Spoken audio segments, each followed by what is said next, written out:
no, these are the 3 over here, so we're good, we're good. I'm going to turn my start frame to 0, so we get rid of that little 1 star that was coming up.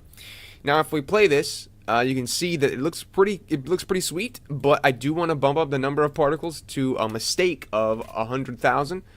Whoa. And you can see I tested this with 200,000 and that was just way too much. It looked kind of good, but it was just way too much and it bogged everything down. So if we do 100,000, well, if you have things selected, it looks thicker than what it really is. So we're going to unselect it. Now 100,000 looks like this. Now if you want to do the 100,000, I'm not going to blame you because it looks pretty sweet, right?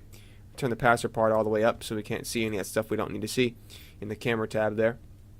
Now, you can see how much lag we're getting, right? You see how slow the cursor's going and everything else. But this looks super good. It looks really good. Now, if you don't, like I said, if you don't want the colors, that blue is kind of deep. Let's go ahead and change that blue. No. Let's change the blue color. Let's, on star, I think star plane 3. Yeah, we'll do less of a blue. Maybe the dark blue. Maybe the light blue will be the darkest blue that we have. And we'll change this one to like a very slight tealish white, so close to being white, just so it's very slightly different, I guess, you know. Paused, the stars look too big, but when they're playing, you can tell that if I go ahead and uncheck viewport denoising, see it looks pretty swanky. There you go. So it has that little bit of that motion blur in there, which is nice. Motion blur into the 2.8 doesn't actually work, by the way, which is kind of strange, but it looks great with the viewport denoising on as well. So if we go ahead and take a step back, you can tell that this looks super cool. But we can do one more thing. Let's go ahead and turn the particle amount back down to 10,000 because I think the 100,000 is it's killing everything. That looks fine. I think that looks fine. It's nice and simple and plain.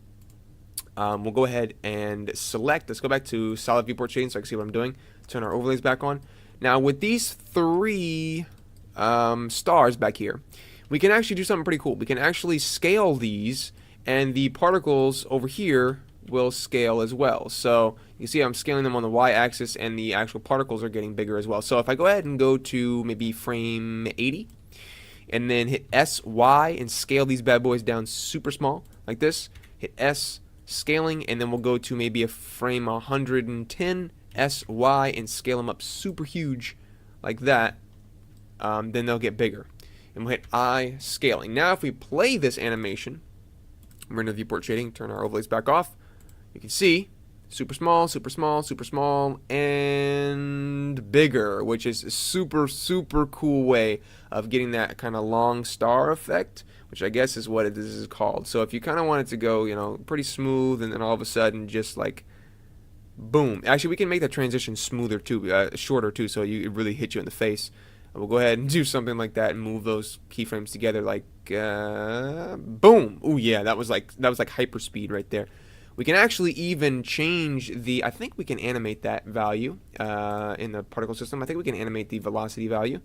Yes, we can. Okay, sweet. So on the, if I go ahead and where's my keyframes for that? Okay, so if we select our plane, our big giant particle plane, and then go to frame, whatever frame these are coming, so it's 81, 80, and 82. So it changes the long star on 82. So if we change the velocity on 80 to maybe 50, which is super slow, and then hit I, hover our cursor over top of that box and hit I, and then go to 82, which is where the long stars come out. When we go to maybe 200, we'll bump it up, and then hit I there. Now you can see that when we play this, slow stars and hyperspeed, which is cool.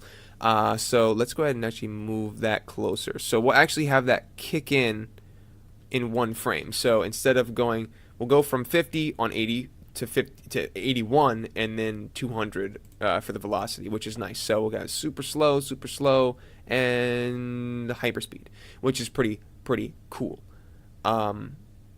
Yeah. So I actually want to get rid of some of that randomized because that's too much.